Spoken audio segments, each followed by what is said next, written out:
এসেছো একা যাবে একা, কেউ তো সাথে যাবে না। কবর মাঝে থাকবে একা, সঙ্গী রবে না গো। কবর মাঝে থাকবে একা, সঙ্গী রবে না। এসেছো একা যাবে একা, সঙ্গে কেহ যাবে না।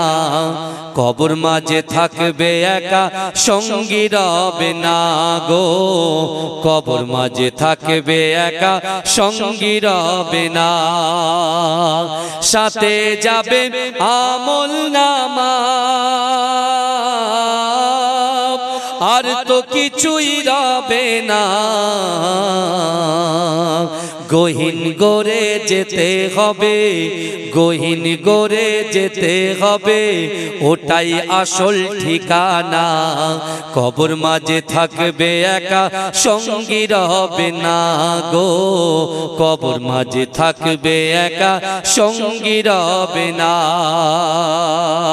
কবর মাঝে আসবে রেখে তোমার সাদের চাঁদ মুখানা।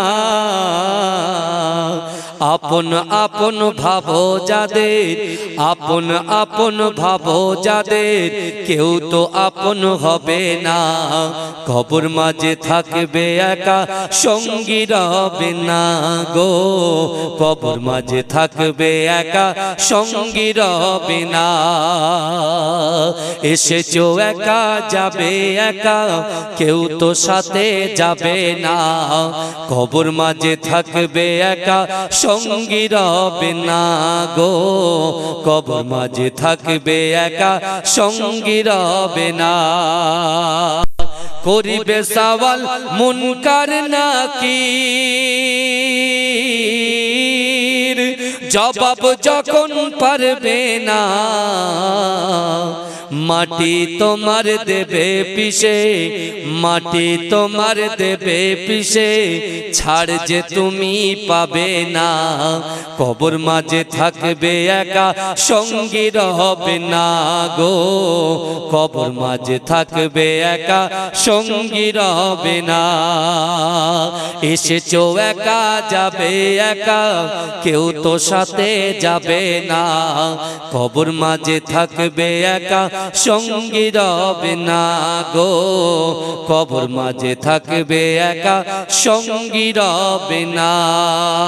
আল্লাহুম্মা সাল্লি আলা। আমার বাবাজিরা ভাইরা, তাহলে আল্লাহ পাক আমাদের দিকেই তাকিয়ে আছেন। এখন কথা হলো, দুনিয়ার মোহে পড়ে, দুনিয়ার লোভে পড়ে, দুনিয়ার লোভ লালসা আমাদেরকে এমন ভাবে আকৃষ্ট করে ফেলেছে, আজকের দিনে আমরা কবরের কথা ভুলে গেছি, শরিয়াতের কথা ভুলে গেছি। কারণ দুনিয়ার মোহ আমাদেরকে কি করেছে? গ্রাস করে ফেলেছে। কিন্তু আমার ভাই জানেরা, হে নবী পাকের উম্মত উম্মতিরা, হে নবী দেবানারা, আল্লাহর কোরআন বলছে বান্দা বিসমিল্লাহির রহমানির রহিম, ওয়া হুয়া মাআকুম আইনামা কুনতুম। হে যুবকেরা, হে নবী পাকের উম্মত উম্মতিরা, আমরা যারা মনে মনে ভাবছি না না না जो भी होगा बाद में देखा जाएगा, যেটা হবে পরে দেখা যাবে, কিন্তু না না না ও যুবকেরা, আমার আল্লাহ বলছে বান্দা ওয়া হুয়া মাকুম আইনামা কুনতুম। আমার আল্লাহ বলে বান্দা তোমরা যেখানে আমি আল্লাহ সেখানে। আল্লাহ বলছে বান্দা তোমরা যেখানে আমি আল্লাহ সেখানে। অর্থাৎ তোমরা যে কর্ম ক্রিয়ার মধ্যে লিপ্ত আছো, ভালো কাজ করো কি খারাপ কাজ করো, আমি আল্লাহ সবকিছু দেখি, আমি আল্লাহ সবকিছু দেখি। কিন্তু যুবকেরা, আপনি কোরআনের সেই আয়াতকে সামনে রেখে চিন্তা করেন তো, আল্লাহর কোরআন আবার বলছেন বান্দা ইজা জা আজালুহুম লা ইস্তাখিরুনা সাআতাও ওয়া লা ইস্তাকদিমুন। অর্থাৎ মৃত্যু যখন আসবে, এক সেকেন্ড লেট করা হবে না, এক সেকেন্ড দেরি করা হবে না। কথা ঠিক না ভুল? কথা বলেন বাবাজি। এখন মৃত্যুর ফেরেশতা আজরাইল যদি সামনে চলে আসে, বাপ বলার টাইম পাবো না, মা বলার টাইম পাবো না। আপনার সন্তানকে আদর করে এসেছে, সেই সন্তানের কাছে আপনি আর প্রবেশ করতে পারবেন না। কিন্তু আমার ভাই জানেরা, হে নবী পাকের উম্মত উম্মতিরা, হে নবী দেবানারা, আজ থেকে ১৫০০ বছর আগে বিশ্ব নবী রাসূলুল্লাহ সাল্লাল্লাহু আলাইহি ওয়াসাল্লাম মসজিদে নববী শরীফে সাহাবাদেরকে ডেকে নিলেন। ও আমার সাহাবারা, আমি রাসূলুল্লাহ তোমাদের সঙ্গে কিছু কথোপকথন করা আছে। হে যুবকেরা, আল্লাহ রাসূলের কথা শুনে আল্লাহ রাসূলের মুহাব্বতের সাহাবারা সকলে একত্রিত হয়ে মসজিদে নববী শরীফে হাজির হয়ে যায়। এ যুবকেরা, হে নবী পাকের উম্মত উম্মতিরা, বিশ্ব নবী রাসূলুল্লাহ সাল্লাল্লাহু আলাইহি ওয়াসাল্লাম বললেন, ও আমার সাহাবারা, আখিরি জামানায় আমার উম্মত উম্মতিদের ভিতরে এমন একটা সময় চলে আসবে, না না না, সেই সময় তারা কবরের কথা ভুলে যাবে, পিতামাতার মুহাব্বতের কথা ভুলে যাবে, সন্তানের হকের কথা ভুলে যাবে, আল্লাহর হকের কথা ভুলে যাবে, বান্দার হকের কথা ভুলে যাবে। না না না, তারা এক একজন এক একটা অজুহাত করা করবে। না না না, ও আমার সাহাবারা শোনো শোনো, আমি রাসূলুল্লাহ তোমাদেরকে জানিয়ে দিলাম, তোমাদের যখন মৃত্যু হয়ে যাবে, আল্লাহর কোরআন বলছে বান্দা, ওয়াজাআত সাকরাতুল মাউত বিল হক, মৃত্যুর যন্ত্রণা সত্য, মৃত্যুর যন্ত্রণা সত্য। হে যুবকেরা, বিশ্ব নবী রাসূলুল্লাহ বললেন, আমার সাহাবারা, না না না, আমি রাসূলুল্লাহ তোমাদেরকে জানিয়ে দিলাম, যখন তোমরা ইন্তেকাল করবে, তোমাদের বডিটা যখন লাশ হয়ে যাবে, ওই খাটিয়াতে তোমাদের বডিটা তুলে দেওয়া হবে। ওই খাটিয়া নিয়ে যখন কবর পর্যন্ত তোমাদের লাশটা যাবে, ওই কবরের পিছন পিছন 3টে জিনিস তোমাদের সঙ্গে যাবে।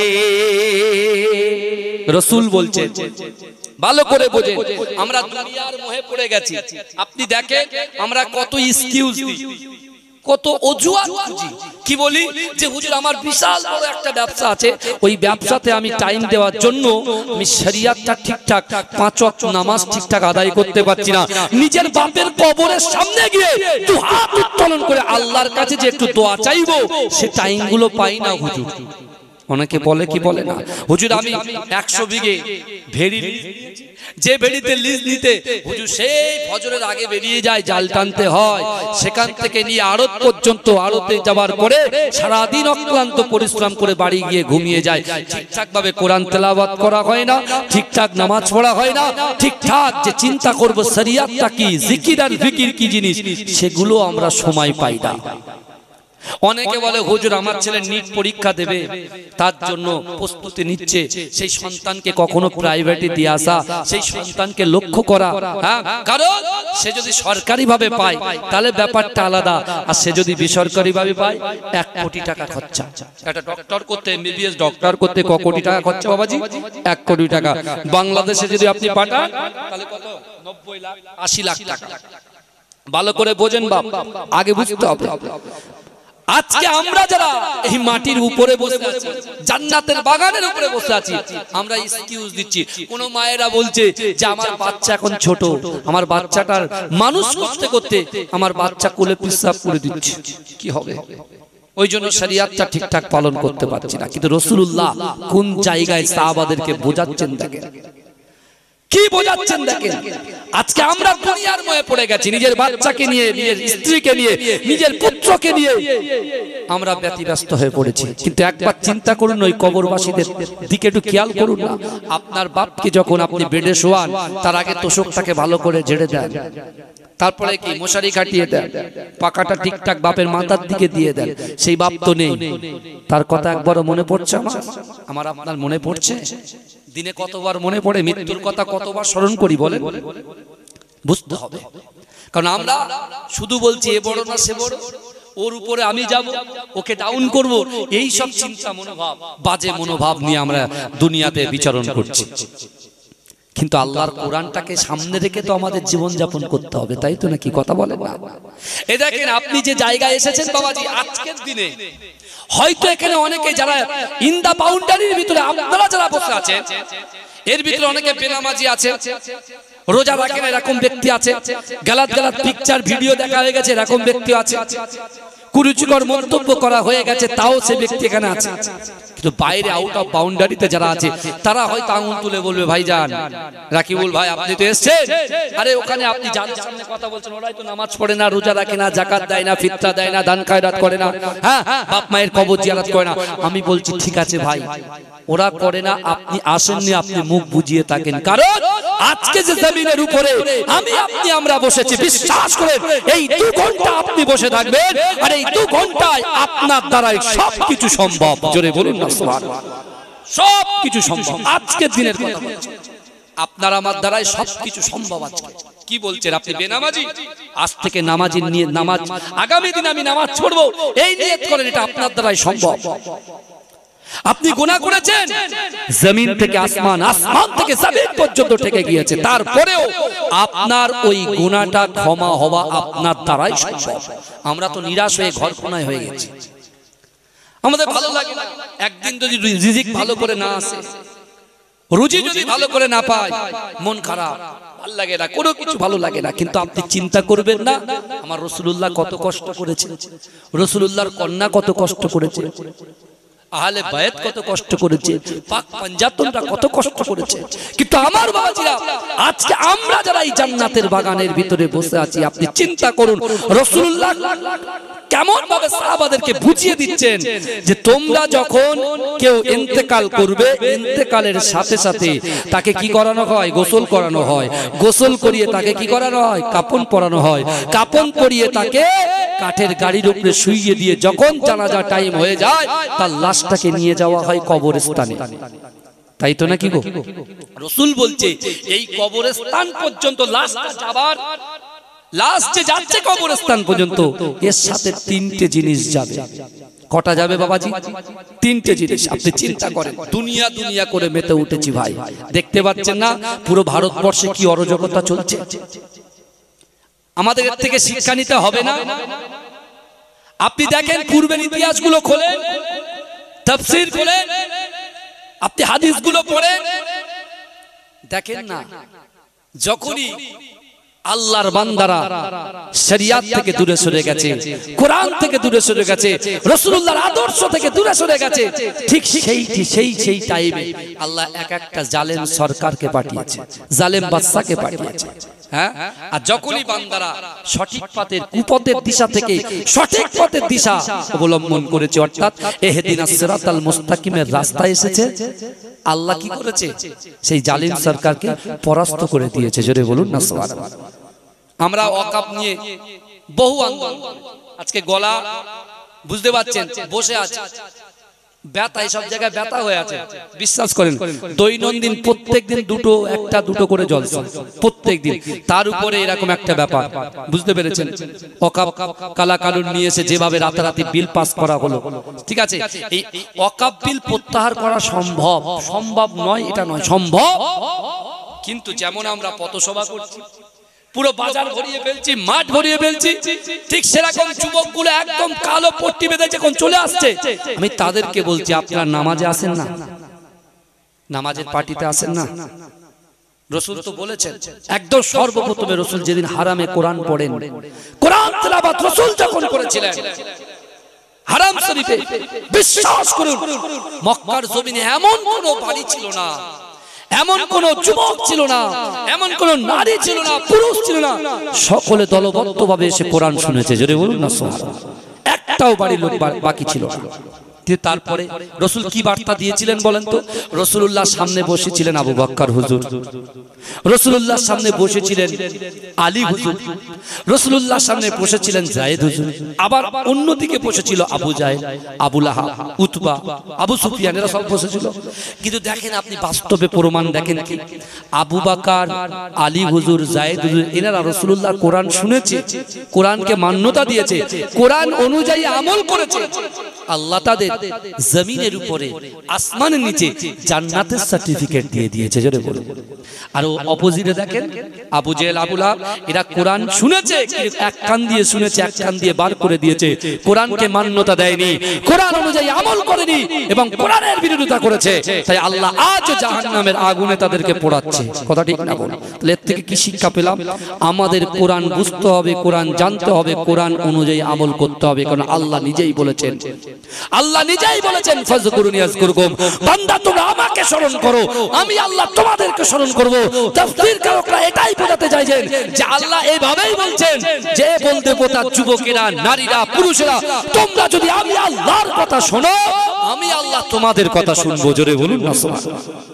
আজকে তো আমরা চাই আমার মা বাপ জান্নাতে যাক, আমরা চাই আমাদের রাহবার রিজিক দাতা যিনি আমাদেরকে আল্লাহ পাক এই পৃথিবীতে বিচরণ করিয়েছেন, এই দুনিয়ার জমিনটা দেখিয়েছেন, আমাদের খালিক, আমাদের মালিক হচ্ছে আল্লাহ। তাহলে আল্লাহ বলছে তুমি যদি আমার কথা শোনো, আমি তোমার কথা শুনবো।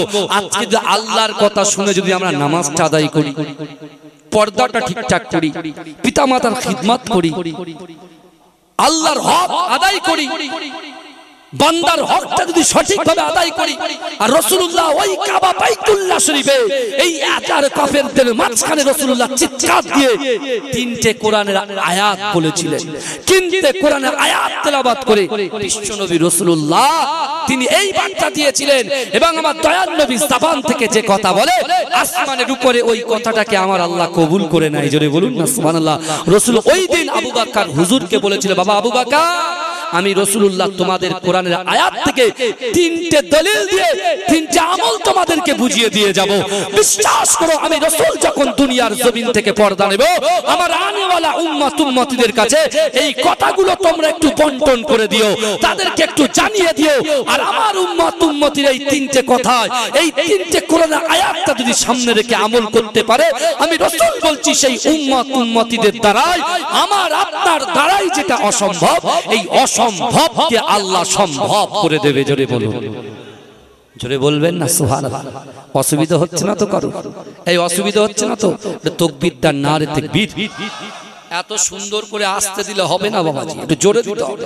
ময়দানে নামবেন তো, এই ওয়াকফ বিল প্রত্যাহার করার জন্য ময়দানে নামবেন তো? হ্যাঁ, করতে বলেছে ব্রিগেডে সভা করতে দেবে না, ঠিক আছে আমরা ব্রিগেডে যাব না, ব্যাস হয়ে গেল। কি তাই বলে কি ব্রিগেডে সমাবেশ হবে না বলে আমাদের গ্রামে গ্রামে পথসভা কি হবে না? কথা বলেন না? হ্যাঁ, কিন্তু একটা মর্মান্তিক ঘটনা ঘটেছে, আপনি দেখেছেন? হ্যাঁ, দেখতে পাচ্ছেন তো পায়েলগাঁও কি হলো, বুঝতে পেরেছেন? আমার ভাইরা, সত্যি কথা বলতে গেলে যে দোষ করুক না কেন, আমরা এর বিরুদ্ধে এই যে মর্মান্তিক যে ঘটনাটা ঘটানো হলো, আমরা সবাই কিন্তু খুব দুঃখিত। কারণ আমাদের ভারতবর্ষকে কালিমা লিপ্ত করার জন্য বাইরের কান্ট্রিটার লেগে গেছে, বুঝতে পেরেছেন? কিন্তু আমার ভাইরা, আজকে আমাদের সঠিক জিনিসটা বুঝে আল্লাহর কাছে আমাকে আপনাকে আমাদিগকে দরখাস্ত করতে হবে। তাহলে আল্লাহ সাহায্য না আসা পর্যন্ত, আল্লাহ সাহায্য না আসা পর্যন্ত জয় ছিনিয়ে নেওয়া অসম্ভব। কথা ঠিক না? কথা বলেন বাবাজি। আল্লাহর রাসূল তিনটে কোরআনের আয়াত, তিনটে কোরআনের আয়াত কাকে বলেছেন? সাহাবাদেরকে বলেছেন। সাহাবাদের কি হুকুম করেছে? আমার আনেওয়ালা উম্মতকে জানিয়ে দেবেন। কিন্তু আমার ভাই জানেরা, হে নবী পাকের উম্মত উম্মতিরা, হে নবী দেবানা, বিশ্ব নবী রাসূলুল্লাহ সাল্লাল্লাহু আলাইহি ওয়াসাল্লাম ওই কাবা বাইতুল্লাহ শরীফের সামনে গিয়ে সাহাবাদের সামনে বলেছিলেন, হে আমার সাহাবারা, আমি রাসূলুল্লাহ তোমাদেরকে জানিয়ে দিলাম, ইয়া আইয়ুহাল্লাযীনা আমানুত্তাকুল্লাহ ওয়া কুনু মা'আস সাদিকিন।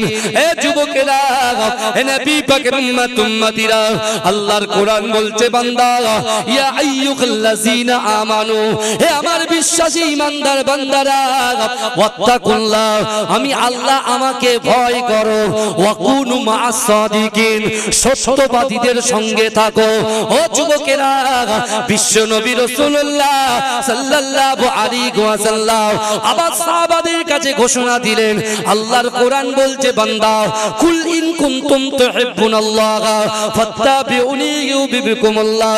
হে যুবকেরা, হে নবী পাকের উম্মত উম্মতিরা, আমার আল্লাহ বলে হাবিব আপনি জানিয়ে দেন, আমার বান্দা বান্দিকে জানিয়ে দেন, আমি আল্লাহকে ইত্তেবা করতে গেলে, আমি আল্লাহকে মুহাব্বত করতে গেলে আগে আপনাকে যেন মুহাব্বত করে ভালোবাসে।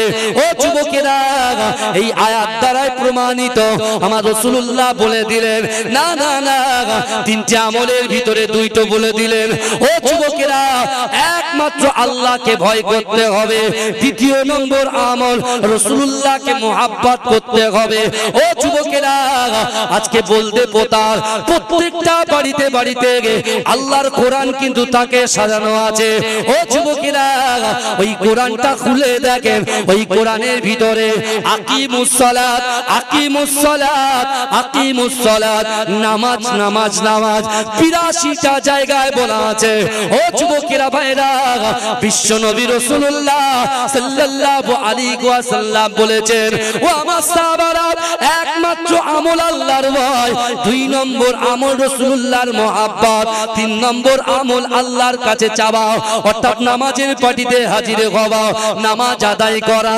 ও যুবকেরা, বিশ্ব নবী রাসূলুল্লাহ বলেছেন, এ আমার সাহাবারা, আমার যে সকল উম্মত উম্মতিদের ভিতরে আল্লাহর ভয় থাকবে, রাসূলুল্লাহর মুহাব্বত থাকবে, নামাজের পাটিতে তার অন্তরের কথা, তার মনের কথা, তার ইচ্ছার কথা, আকাঙ্ক্ষার কথা, উদ্দেশ্যর কথা, নিয়তের কথা যদি আল্লাহর সঙ্গে শেয়ার করে নেয়, না না না, আমি রাসূলুল্লাহ তোমাদেরকে জানিয়ে দিলাম, আমি জবান দিয়ে যে কথা বলি আসমানের উপরে ওই কথাটাকে আমার আল্লাহ কবুল করে নেয়। কিন্তু না না না, আমি রাসূলুল্লাহ তোমাদেরকে জানিয়ে দিলাম, চার ভিতরে এই তিনটে আমল থাকবে।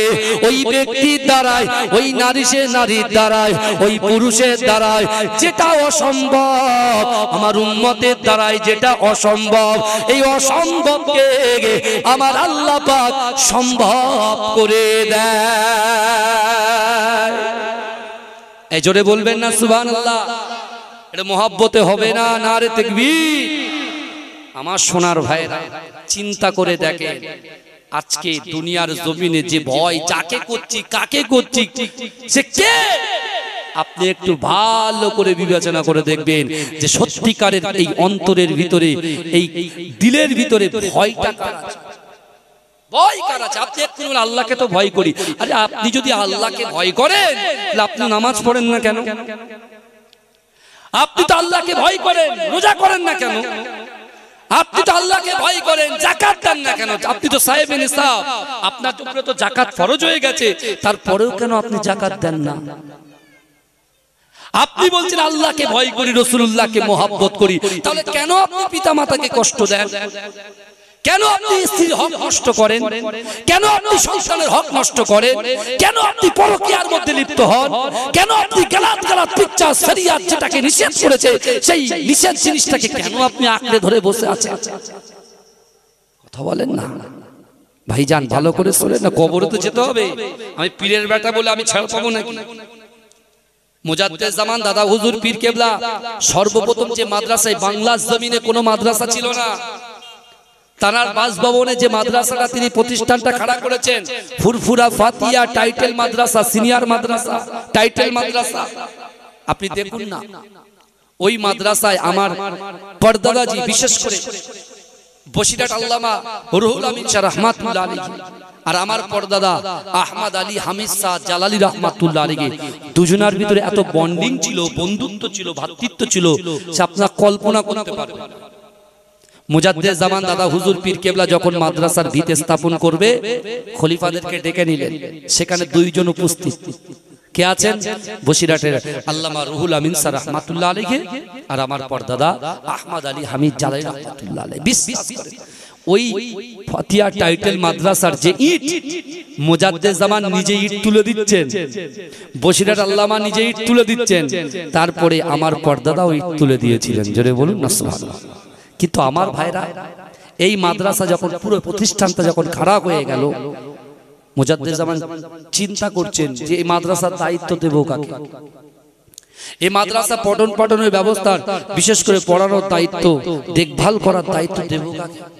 মুজাদ্দিদ জামান দাদা হুজুর পীর ক্লাসে সবাই একটু চোখটা বুঝিয়ে নিয়ে কিছুক্ষণ পরে বললেন, যাও মাদ্রাসার দায়িত্ব আমি আমার আহমদ আলী হামিদ শাহ জালালি অর্থাৎ মাজরাইট পীর সাহেব শাহ সুফি আবুল মারেফ মাহমুদ বক্ত বখতিয়ারি রাহমাতুল্লাহ আলাইহির আব্বা অর্থাৎ আমার পর্দাদার হাতে তুলে দিলেন। জোরে বলুন।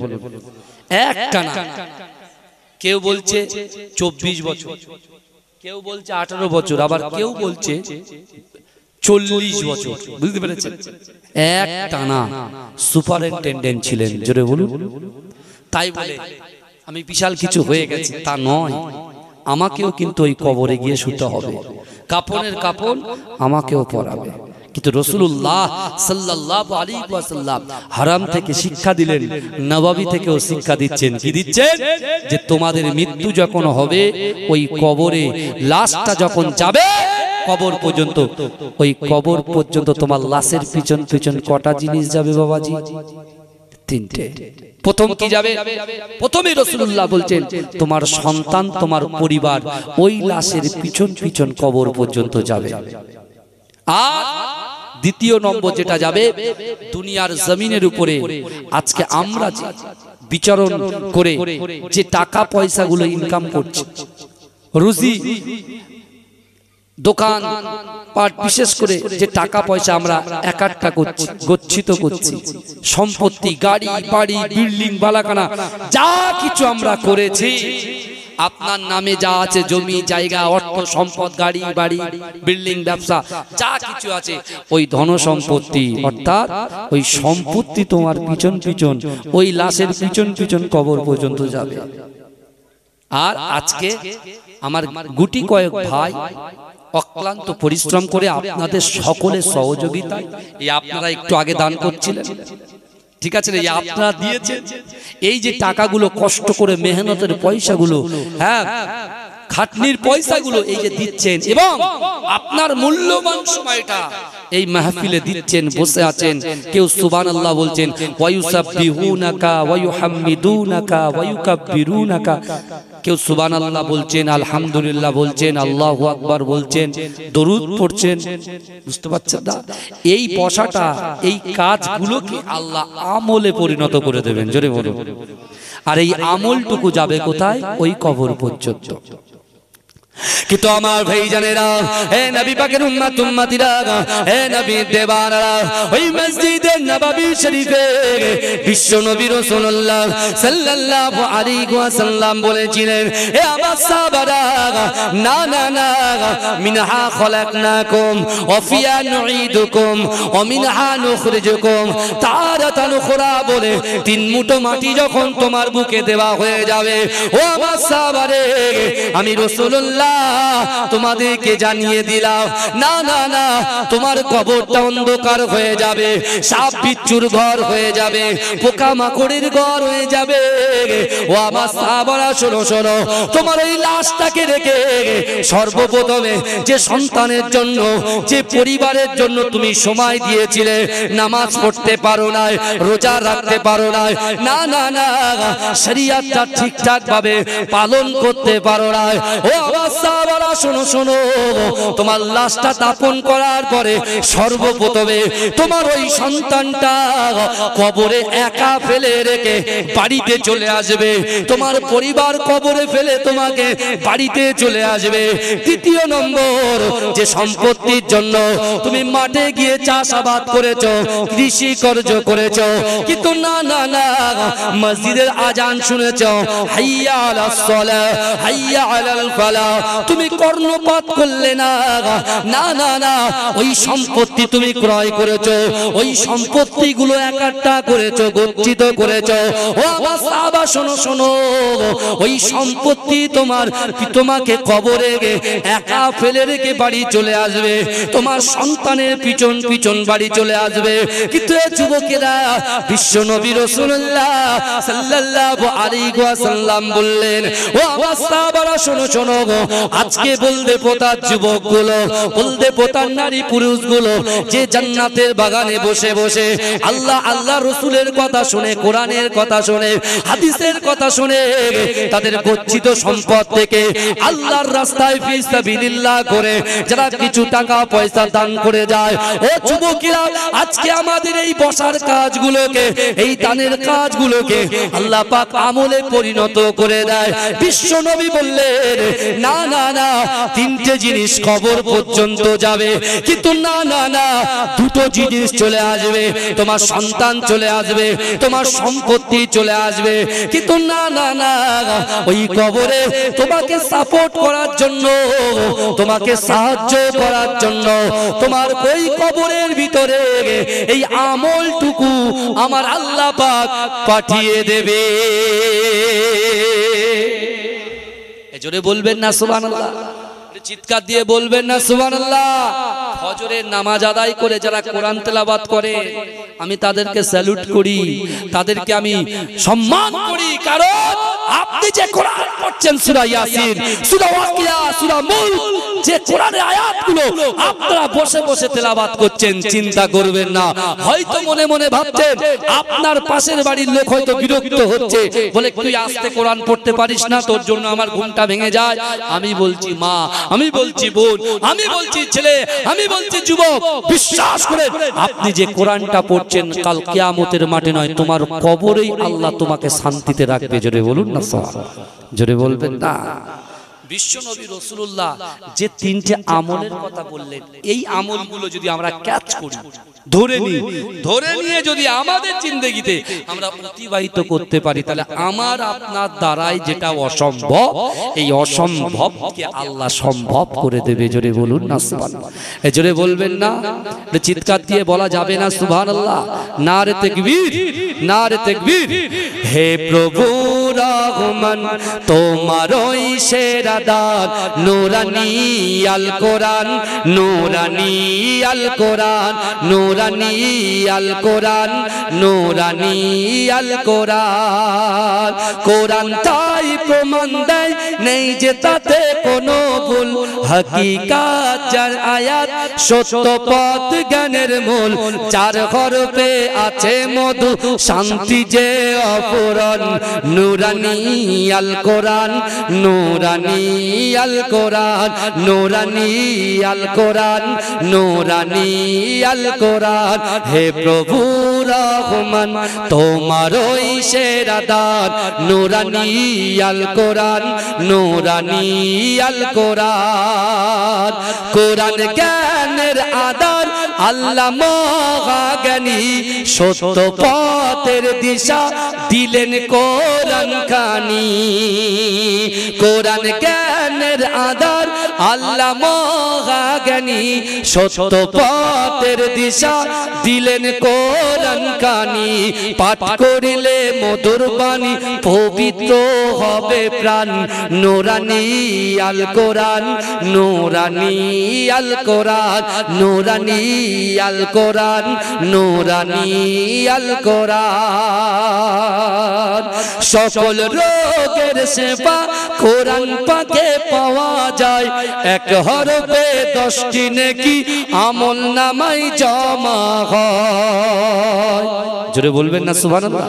এতগুলো মানুষ বসে আছেন, প্রথম থেকে ফার্স্ট টু লাস্ট একইভাবে যাব, যদি আপনারা আমাকে সাপোর্ট দেন, তাকবীর দেন, নারে তাকবীর, চিল্লে বলবেন সুবহানাল্লাহ।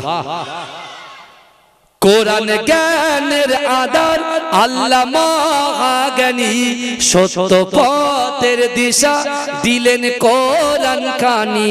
পাঠ করিলে মধুর বাণী, পবিত্র হবে প্রাণ। নূরানী আল কোরআন, নূরানী আল কোরআন, নূরানী আল কোরআন, নূরানী আল কোরআন। সকল রোগের সেবা কোরআন পাকে পড়লে পাওয়া যায় এক হরফে 10টি নেকি আমল নামায় জমা হয়। কোরআন হলো ওই শিবানী, কোরআন হলো ওই শিবানী, মানব জীবন বিধান, নুরানি আল কোরআন, নুরানি আল কোরআন, নুরানি আল কোরআন, নুরানি আল কোরআন। হে প্রভু রহমান তোমার ওই সেরা দান, নুরানি আল কোরআন, নুরানি আল কোরআন। আল্লাহুম্মা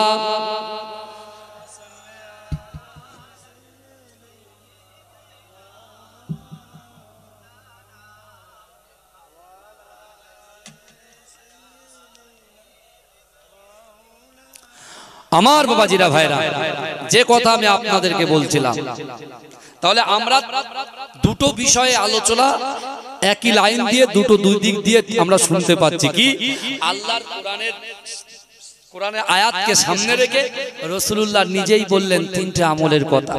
এই তিনটে আমলকে আমাদেরকে অ্যাকসেপ্ট করতে হবে, গ্রহণ করতে হবে, ক্যাচ করতে হবে, ধরতে হবে। আর ধরে আমরা নামাজের পার্টিতে বসে আমাদের চাওয়া পাওয়া কি আছে, আমাদের দাবি দাওয়া কি আছে, আমরা দাবি করছি কার কাছে? নেতা নেত্রীর কাছে, এমপি এমএলএর কাছে দাবি করছি। তারা যেটা মনে হচ্ছে সে দাবিটা তাদের ইখতিয়ারের বিরুদ্ধে যাচ্ছে, তাদের বিরুদ্ধে যাচ্ছে, দাবি পাটটাকে ছিঁড়ে দিচ্ছে, ছিঁড়ে ফেলে দিচ্ছে। কিন্তু আমাদের দাবি দাওয়া আসল জায়গায় জানাতে হবে। কারণ আল্লাহ এই পৃথিবীতে যা কিছু সৃষ্টি করেছে কোন ফায়াকুনের মাধ্যমে সৃষ্টি করেছেন। এটাকে 1 সেকেন্ড আগে যে জাহান্নামী, 1 সেকেন্ড আগে যে জাহান্নামী, আল্লাহ যদি চান 1 সেকেন্ড পরে সে হয়ে যায় জান্নাতি। জোরে বলুন, জোরে বলে না বাবাজি। আমার কথা কি কম বুঝছেন আপনারা? একটু জোরে বলেন না। সুবহানাল্লাহ। গরম হচ্ছে বুঝতে পারছি, সবার ঘাম ধরেছে, আমারও মোটামুটি যা 500 পানি তো বেরিয়ে গেছে শরীর থেকে, বুঝতে পেরেছেন? আরো যাবে, আরো যাবে। কারণ এই গরম যদি সহ্য না করতে পারি ভাই, তাহলে কিয়ামতের গরম কি করে সহ্য করব বলেন তো দেখি? সবার তো সেখানে দেখা হবে। আজকে আমি হুজুর, আপনারা শ্রোতা, আমার অনেক তুলাবা ভাইরা আছেন, আমার অনেক আলেম ভাইরা আছেন, বুঝতে পেরেছেন? আমাদের ভিতরে কারনামা কি আছে, কার কতটা আমল আছে না আছে, এই আমি আপনি আমরা দেখে তো বডি দেখে বুঝতে পারবো না, ফেস দেখে বুঝতে পারবো না। কিন্তু বিশ্বাস করেন আল্লাহর কাছে প্রত্যেকটা বিষয় কিন্তু তোলা আছে। দেখেন ভিডিও ক্যামেরা করছে, এই যে ক্যামেরা করছে, তো এটা রেকর্ড হচ্ছে। 5 বছর পরে এই বয়ানটা আপনি শুনতে পাবেন, 10 বছর পরে একটু কাছাকাছি এখানে হতো, বুঝতে পেরেছেন? ভালো করে শুনুন, হাওয়া না লাগলে সমস্যা নেই, কোনো অসুবিধা নেই বাবাজি। আলহামদুলিল্লাহ বলেছেন, আমি খুব খুশি, বুঝতে পেরেছেন? আমার সোনার ভাইদের যেন কষ্ট না হয়। কারণ আমি যদি দুনিয়ার জমিনের উপরে, আসমানের নিচে দুনিয়ার কোনো মানুষকে ক্ষমা করতে পারি, আল্লাহ আসমানে আমাকে আপনাকে ক্ষমা করে দেবে। জোরে বলে, এটাই তো আমাদের মনুষ্যত্বর পরিচয়, তাই না? আমার বাবাজিরা, যে কথা আমি আপনাদেরকে বলছিলাম, এখন কথা হলো আমাদের বাপ দাদা যারা কবরে আছে তাদের কাছে এই স্বভাবটা পৌঁছাতে হবে। কিন্তু আমার বাবাজিরা, এই স্বভাব পৌঁছানোর আগে, আপনার ব্যবসায় বরকত দেওয়ার আগে, আপনার বাড়িতে আল্লাহ শান্তি বর্ষণ করার আগে, আপনার স্বামী স্ত্রীর মধ্যে মিল মহব্বত করার আগে, আপনার সন্তানের মেধা শক্তি বৃদ্ধি করার আগে আল্লাহ কিন্তু আমাদেরকে পরীক্ষা করবে। কি করবে বলেন? পরীক্ষা করবে। এটা আমার কথা নয়, কোরআনের কথা। আমার বাবাজিরা, হে নবী পাকের উম্মত উম্মতিরা, হে নবী দেবানারা, আল্লাহর কোরআন বলছে, বান্দা আহাসিবান নাসু আইয়ুতরাকু আইয়াকুলু আমান্না ওয়া হুম লা ইফতানুন। হে যুবকেরা, ভাইরা, বোনেরা, একটু ভালো করে বোঝার চেষ্টা করেন, এই আয়াতের দিকে খেয়াল করেন। ও যুবকেরা, আমার আল্লাহ পাক কোরআন পাকের ভিতরে কি ঘোষণা দিলেন, ও বান্দা আহাসিবান নাসু আইয়ুতরাকু আইয়াকুলু আমান্না। আমার আল্লাহ বলে, বান্দা তোমরা যারা ঈমান এনেছো তোমরা কি মনে করো আমি আল্লাহ তোমাদেরকে ছেড়ে দেব? অহুম লা ইফতানুন, আমি আল্লাহ কি তোমাদের পরীক্ষা করব না? ও যুবকেরা, আল্লাহ পাক অর্থ দিয়ে পরীক্ষা করবে, আল্লাহ পাক সন্তান দিয়ে পরীক্ষা করবে, আল্লাহ পাক পিতা মাতাকে দিয়ে পরীক্ষা করবে, আল্লাহ পাক সম্পদ দিয়ে পরীক্ষা করবে, আমার আল্লাহ পাক যৌবন দিয়ে পরীক্ষা করবে। ও যুবকেরা, আল্লাহ পাক সন্তান দিয়ে পরীক্ষা করবে। এ যুবকেরা, আল্লাহ আবার কোরআনে বললেন, বান্দা না না না, একজন ঈমানদারকে আমি আল্লাহ পাক 5টা বিষয়ের ভিতরে যে কোনো একটা বিষয় তাকে পরীক্ষা করব। আল্লাহ মানুষের অন্তরে ভয় দিয়ে পরীক্ষা করবে, আল্লাহ পাক মানুষের শরীরে রোগ দিয়ে পরীক্ষা করবে। ও যুবকেরা, যৌবন শক্তিকে বৃদ্ধি করে দিয়ে আল্লাহ পরীক্ষা করবে। এ যুবকেরা, আজ থেকে 1000 বছর আগে বিশ্বনবী রাসূলুল্লাহ সাল্লাল্লাহু আলাইহি ওয়াসাল্লাম যখন এই কোরআনের আয়াত দিয়ে রাসূল যখন সাহাবাদের কাছে ব্যাখ্যা করে, একজন সাহাবা দাঁড়িয়ে গিয়ে আল্লাহর রাসূলকে বলতে লেগেছে, ইয়া রাসূলুল্লাহ, ইয়া হাবিবাল্লাহ, আপনি তো আল্লাহর কোরআন পড়ে শোনাচ্ছেন, অহুম লা ইফতানুন, আল্লাহ পরীক্ষা করবে। ইয়া রাসূলুল্লাহ, হাবিবাল্লাহ, আল্লাহ যদি পরীক্ষা করে আর আল্লাহর পরীক্ষায় যদি আপনার উম্মত উম্মতিরা উত্তীর্ণ হয়ে যায়, আল্লাহর বান্দা বান্দিরা যদি পাস করে যায়, আল্লাহ তাদেরকে কি সাজা দেবে? ও যুবকেরা ভাইরা, ওই সময় বিশ্বনবী রাসূলুল্লাহ বলেছিলেন, এ আমার সাহাবারা, আল্লাহর পরীক্ষায় যদি আল্লাহর বান্দা বান্দিরা উত্তীর্ণ হয়ে যায়, আমি রাসূলুল্লাহর উম্মত উম্মতিরা যদি উত্তীর্ণ হয়ে যায়, আল্লাহ পাক আমি মুস্তাফার ওসিলায়, আমি রাসূলুল্লাহর ওসিলায় আল্লাহ 8টা জান্নাত সৃষ্টি করেছে। ওই 8টা জান্নাতের ভিতরে সব চাইতে বড় জান্নাত জান্নাতুল ফেরদাউসটা আমার আল্লাহ পাক ওই উম্মতের আমল নামায় লিপিবদ্ধ করে দেবে। আল্লাহু আকবার। আমার বাবাজি, আল্লাহ পাক পরীক্ষা করবে, ভয় দিয়ে পরীক্ষা করবে। এখন বর্তমান সময়ে যে সরকার আমাদের একটা কমকে লক্ষ্য করে বারবার তাদেরকে উৎখাত করার এবং কোণঠাসা করার যে চক্রান্ত চলছে, এখন যাদের ভিতরে ঈমানি শক্তি আছে, যারা সত্যিকারের আল্লাহকে ভয় করে, যারা সত্যিকারের রাসূলুল্লাহকে মহব্বত করে, নামাজ আদায় করে, তাদের কলিজার ভিতরে ওই সকল নেতাদের ভয় থাকতে পারে না। ভয় হবে যে আল্লাহ দুটো করে চোখ দিয়েছে, হাত দিয়েছে, জবান দিয়েছে, ইজ্জত দিয়েছে, সম্মান দিয়েছে, একটা দোকানের সঙ্গে আরেকটা দোকান করার ক্ষমতা দিয়েছে, একটা ব্যবসার সঙ্গে আরেকটা ব্যবসা করার ক্ষমতা দিয়েছে, একটা জমির সঙ্গে আরো কিছু জমি খরিদ করার ক্ষমতা দিয়েছে। যে আল্লাহ যৌবন শক্তি দিয়েছে, ছেলের পিঠে মেয়ে, মেয়ের পিঠে ছেলে আল্লাহ দিয়েছে, আমরা সেই আল্লাহকেই ভয় করব। জোরে বলুন ইনশাআল্লাহ। বলবেন কাকে ভয় করবেন? আল্লাহকে ভয় করবেন। আমার যেহেতু আজকে কবরস্থানের মাগফিরাতের উদ্দেশ্যে জলসা, তাই আমি আপনাদেরকে বলতে চাই, রাসূল মসজিদে নববী শরীফে যখন মক্কা থেকে মদিনায় আসলেন, আল্লাহর রাসূলের একজন 16 বছরের সাহাবা, যার নাম হচ্ছে হযরতে তালহা রাদিয়াল্লাহু তাআলা আনহু, তার মা ইহুদি, তার বাপও ইহুদি, কিন্তু রাসূলুল্লাহর আদর্শে আদর্শিত হয়ে সেই মা বাপ তাকে লাঞ্ছিত করে, অপমান করে, সেই মা বাপ বিশ্ব নবীকে কুরুচিকর মন্তব্য করে। কিন্তু ওই ছেলেটা যেদিন রাসূলুল্লাহ মক্কা থেকে মদিনায় প্রবেশ করেছে, সর্বপ্রথমে আল্লাহর রাসূলের হাতে হাত দিয়ে কলেমা পড়ে মুসলমান হয়ে গিয়েছিলেন। জোরে বলে, জোরে বলবেন না বাবাজি? জোরে হবে না? বয়স কত? 16 বছর। আবার ইখতিলাফ আছে, বয়স কত? 15 বছর। কেউ কেউ এক একজন 16 বছর বয়স। কিন্তু আমার বাবাজিরা, এখন যারা বলছে কবর জিয়ারত করা বেদাত, এই আজকে যারা আমরা বসে আছি, রাসূল তো নিজেই বলেছেন, ইজা মাতাল ইনসানু, যখন মানুষ মৃত্যুবরণ করে, ইনকাতা, মানুষের আমলের কর্মধারাটা বন্ধ হয়ে যায়, ইল্লা মিন সালাসাতিন, 3টে আমল এমন আছে যার দ্বারাই মানুষ উপকৃত হয়। কোথায়? কবরে। তার ভিতরে একটা কাজ আপনারা করে দিয়েছেন অলরেডি, দান করেছেন না? কথা বলেন না। দান করার কথা বলেছে, ও আম্মাসা ইলা ফালা তানহার। আল্লাহ বলেছেন যদি কোনো ব্যক্তি কোনো মানুষের কাছে হাত পাতে ওই হাতটাকে তোমরা ফেরত দিও না। এই পরে আরেকটা কথা বলো, এখন আপনারা আছেন তো আমার সাথে নাকি? এই আছেন তো? তাকবীর দেন, নারে তাকবীর।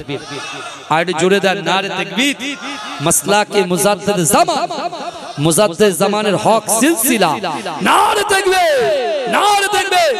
বলদে পোতা গ্রামবাসী বৃন্দ, বলদে পোতা যুবক বৃন্দ, নারে তাকবীর, নারে তাকবীর। আমার ভাই ভালো করে বুঝেন, তাহলে আল্লাহর কোরআন বলে দিলেন অহুম লা ইফতানুন, আল্লাহ পরীক্ষা করবে। এই 16 বছরের সাহাবাটার কেমন পরীক্ষা চলছে দেখেন। যে কোনো মুহূর্তে আমার আপনার সামনে পরীক্ষা কিন্তু হাজির হয়ে যাবে, আপনাকে তৈরি থাকতে হবে। পারবেন তো? তৈরি থাকতে আমার সোনার ভাইরা। এখন ওই তালহা এসে রাসূলুল্লাহর সংস্পর্শে বসে, সোহবতে বসে। রাসূলুল্লাহ একদিন আলোচনা করতে করতে করতে করতে রাসূলুল্লাহ কোরআনের আয়াত তেলাওয়াত করলেন। ফালা তাকুল্লাহুমা উফিন ওয়ালা তানহারহুমা ওয়া কুল্লাহুমা কওলান কারীমা। হে যুবকেরা, হে নবী পাকের উম্মতিরা, আমার দয়ার নবী রাসূলুল্লাহ ওই তালহার সামনে কোরআনের আয়াত তেলাওয়াত করলেন। ফালা তাকুল্লাহুমা উফিন ওয়ালা তানহারহুমা ওয়া কুল্লাহুমা কওলান কারীমা। আমার দয়ার নবী রাসূলুল্লাহ সাহাবাদেরকে বুঝিয়ে দিচ্ছেন, ও আমার সাহাবারা, আল্লাহ হুকুম করেছেন তোমাদের আচার আচরণে, তোমাদের ব্যবহারে তোমার পিতা মাতা যেন উপশব্দ না করে। যদি বলে বাপের রুহের মাগফিরাতের জন্য বসেছেন, মায়ের রুহের মাগফিরাতের জন্য বসেছেন। আমরা, আমার আব্বা ইন্তেকাল করেছেন, আমিও বসেছি, আপনাদের সাথে আমিও সামিল। ভালো করে বুঝে যান, আমরা যারা চোখের মর্ম বুঝি না, চোখের যে পাওয়া আমরা বুঝি না, যখনই একটা ময়লা কিছু পড়ে, ধুলো যখন যায়, তখন আমাদের আক্কেলটা খোলে যে না, চোখটা যদি কিছু হয়, এই পৃথিবীটাকে আমি উপভোগ করবো কি করে? মনে হয় না? কথা বলে না বাবা, মনে হয় কি হয় না? হয়। এখন তালহা শুনেছে, তালহা যখন এই কোরআনের আয়াতটা শুনেছে, অঝর নয়নে ঝরঝর করে কাঁদছে। রাসূলুল্লাহ কাছে টেনে নিয়েছে, বাবা তালহা তুমি কাঁদো কেন বাবা, কি হয়েছে? বলে ইয়া রাসূলুল্লাহ, ইয়া হাবিবাল্লাহ, হুজুর যেদিন থেকে এই কোরআনের আয়াতটা তেলাওয়াত করেছেন, আপনি কি জানেন আমার মাও ইহুদি, আমার বাপও ইহুদি, আমার বাড়ির থেকে আপনার মসজিদে নববী 3.5 কিলোমিটার। এই 3.5 কিলোমিটার অতিক্রম করে এই প্রখর রৌদ্রের মাঝখানে আপনার বেলাল যখন আজান দেয়, আমি জামাতের সাথে নামাজ আদায় করি। জোরে বলে, আমি আপনাকে আমার মা এবং আমার বাপের থেকে বেশি মহব্বত করি। জোরে বলে।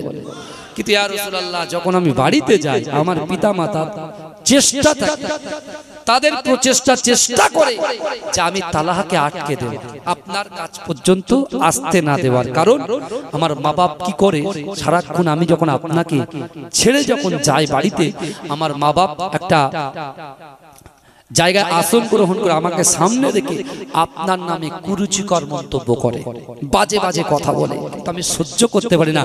একবার মনে হয় যে আমার কলিজা থেকে, আমার অন্তরের থেকে, আমার পিতামাতার থেকে আপনাকে বেশি মহব্বত করি, আমার মা বাপকে কতল করে দেই। কিন্তু ইয়া রাসূলুল্লাহ, যেদিন থেকে এই কোরআনের আয়াত করেছেন, সেদিন থেকে আমার মা বাপের প্রতি আমি বিরক্তি সূচক ব্যবহার করি না, যাতে করে আমার মা কষ্ট পায়।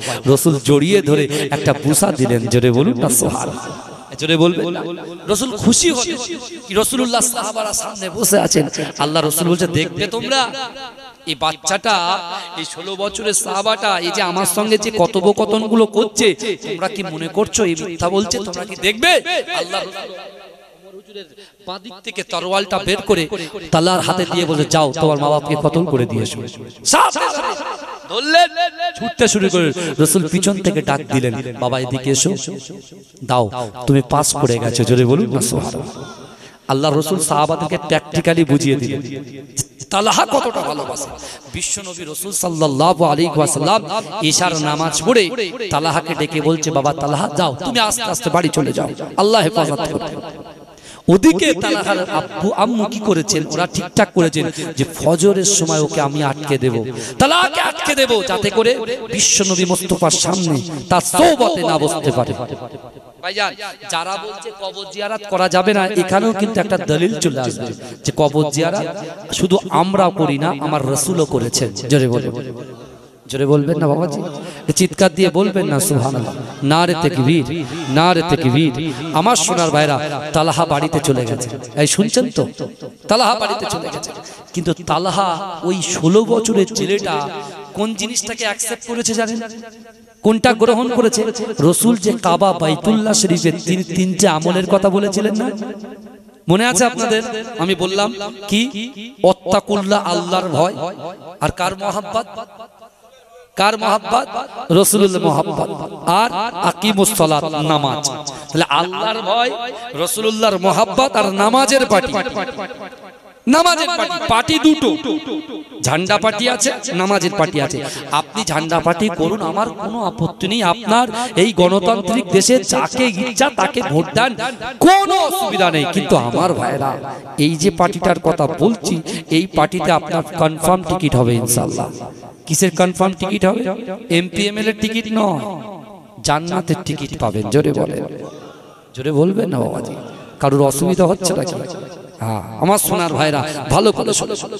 এখন তালহা যখন বাড়িতে গেছে, ওর পিতামাতা তালহাকে এত সুন্দরভাবে ব্যবহার করছে, তালহা বুঝতে পারছে যে আমার আব্বা আম্মুর কোনো মতলব আছে, কোনো একটা ব্যাপার তো আছে। ঘরের ভিতরে ঢুকিয়ে দিয়ে, তালহাকে ঢুকিয়ে দিয়ে ঘর বন্দি করে দিয়ে তালা মেরে দিয়েছে। কি আর বলছে, এই তালা দিলাম ছুঁড়ে, তোকে আর বারোতে দেব না। তোর নবীর কত পাওয়ার, তোর আল্লাহর কত পাওয়ার দেখবো। আর ফজরের নামাজ পড়তে যাওয়া, ফজরের নামাজ তোকে আজকে কাজা করিয়ে ছাড়। কে বলছে? বাপ মা বলছে। তালহা কিন্তু ঠিক নিজেকে কন্ট্রোল করে, নিজের রাগটাকে দমন করে তিনি বলছেন, আব্বু আম্মু, আমি আপনাদের সন্তান, আপনাদের একমাত্র সন্তান, ভালোবাসি। বিশ্বনবী মুস্তাফার উপরে তোমরা ঈমান আনো, কারণ তিনি হচ্ছেন উম্মতের কান্ডারি। কাল কিয়ামতের মাঠে কেউ যখন পাশে থাকবে না, ভাই ভাইকে চিনবে না, বাপ বেটাকে চিনবে না, স্বামী স্ত্রীকে চিনবে না, স্ত্রী স্বামীকে চিনবে না, বোন বোনকে চিনবে না, ইয়াউমুত তারাদের দিনেতে আমার রাসূল ততক্ষণ পর্যন্ত জান্নাতে প্রবেশ করবে না যতক্ষণ তার উম্মতদেরকে জান্নাতে প্রবেশ না করাবে। কারণ এটা মুসনাদে আহমদে এসে গেছে, এই যে হাদিসটা মুসনাদে আহমদে এসেছে। দেখেন, হুরিমাতুল জান্নাতু আলা আমবিয়াই হাত্তা আদখুলাহা, হুরিমাতুল জান্নাতু আলা উমামি হাত্তা তাদখুলাহা। এ যুবকেরা, এ নবী পাকের উম্মত উম্মতিরা, আমার বিশ্ব নবী রাসূলুল্লাহ সাল্লাল্লাহু আলাইহি ওয়াসাল্লাম তার উম্মতকে কত মহব্বত করে, তার উম্মতকে কত ভালোবাসে। এ যুবকেরা, এ নবী পাকের উম্মত উম্মতিরা, বিশ্ব নবী রাসূলুল্লাহ সাহাবাদের মাঝখানে বলতে লাগলেন, হে আমার সাহাবারা, আমি রাসূলুল্লাহ জানিয়ে দিলাম, হুরিমাতুল জান্নাতু আলা আমবিয়াই হাত্তা আদখুলাহা।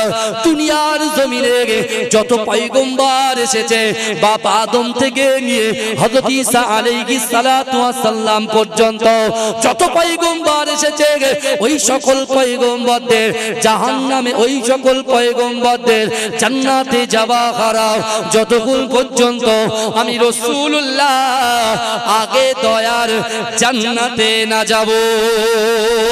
ও যুবকেরা, আল্লাহ পাকের নবীর একজন সাহাবা দাঁড়িয়ে গিয়ে অজননে ক্রন্দন করতে করতে আল্লাহ রাসূলকে বললেন, ইয়া রাসূলুল্লাহ, হাবিবাল্লাহ, সবার আগে আপনি জান্নাতে চলে যাবেন, আপনার উম্মত উম্মতিদের অবস্থা কি হবে?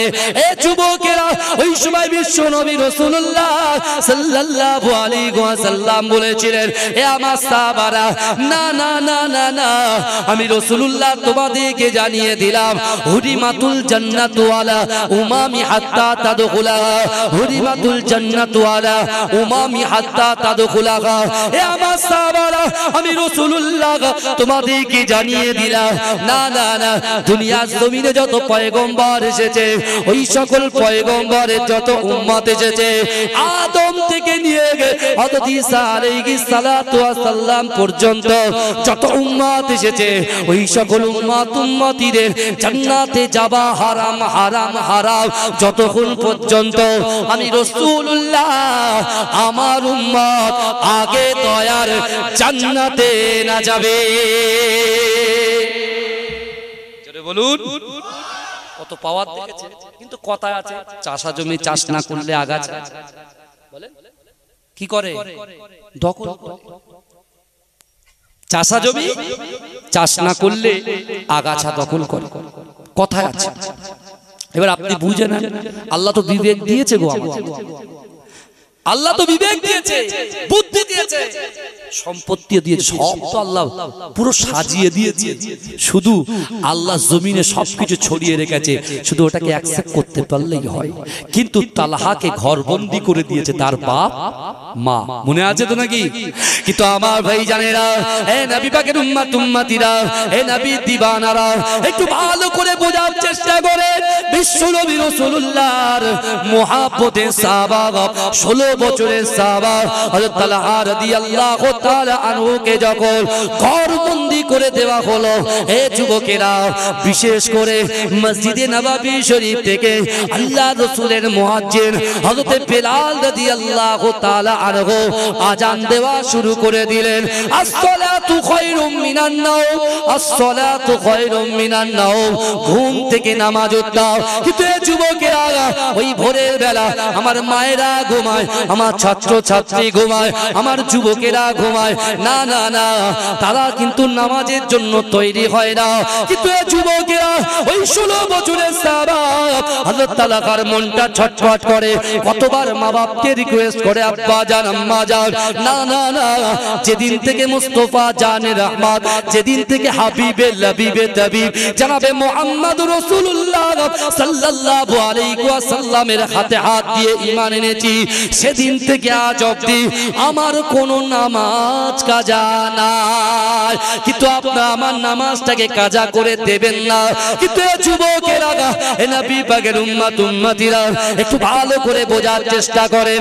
ওই 16 বছরের সাহাবা আল্লাহর কাছে আর্তনাদ করতে শুরু করলেন, ওগো রব্বুল আলামিন আল্লাহ, না না না, আমি তালহা আপনাকে ভয় করি, রাসূলুল্লাহকে মুহাব্বত করি, আর নামাজের পাটিতে আপনার কাছে বলি, আল্লাহ পাক এই বড় বিপদ থেকে আপনি রক্ষা করে আমার রাসূলুল্লাহর পিছনে ফজরের নামাজটা জামাতের সাথে আদায় করার ক্ষমতা দিন।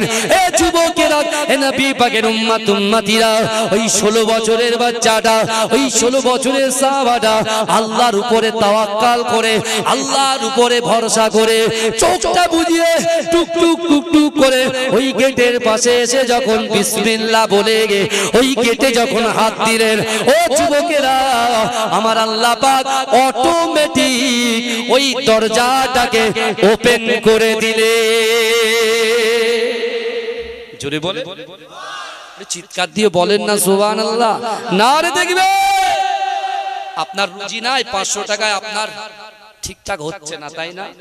আপনি নামাজে আসেন, কোরআনকে মান্যতা দেন, এই শুনছেন, নামাজে আসেন, কোরআনকে মান্যতা দেন, মা বাপকে ভালোবাসেন, স্ত্রীর হক আদায় করেন, সন্তানের হক আদায় করেন, তিনটি আয়াতের মান্যতা দেন, আল্লাহর ভয়, রাসূলুল্লাহর মহব্বত আর নামাজ যদি করেন, দেখবেন 500 টাকা আল্লাহ এমন বরকত দেবে, খেয়ে শেষ করতে পারবেন।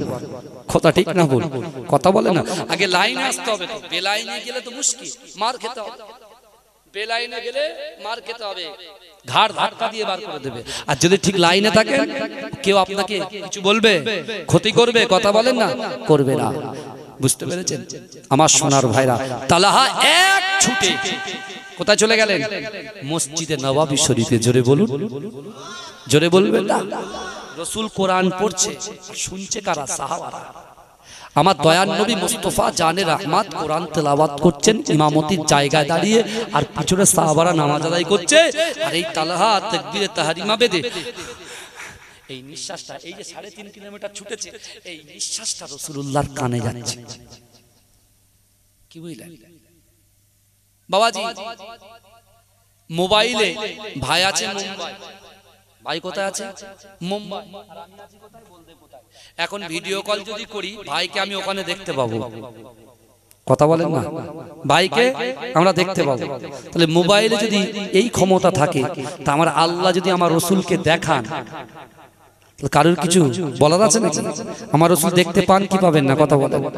আমার আল্লাহ যদি রসুলকে দেখান, রসুলকে জানান, আমার রসুল দেখতে পাবেন কি পাবেন না, কথা বলেন।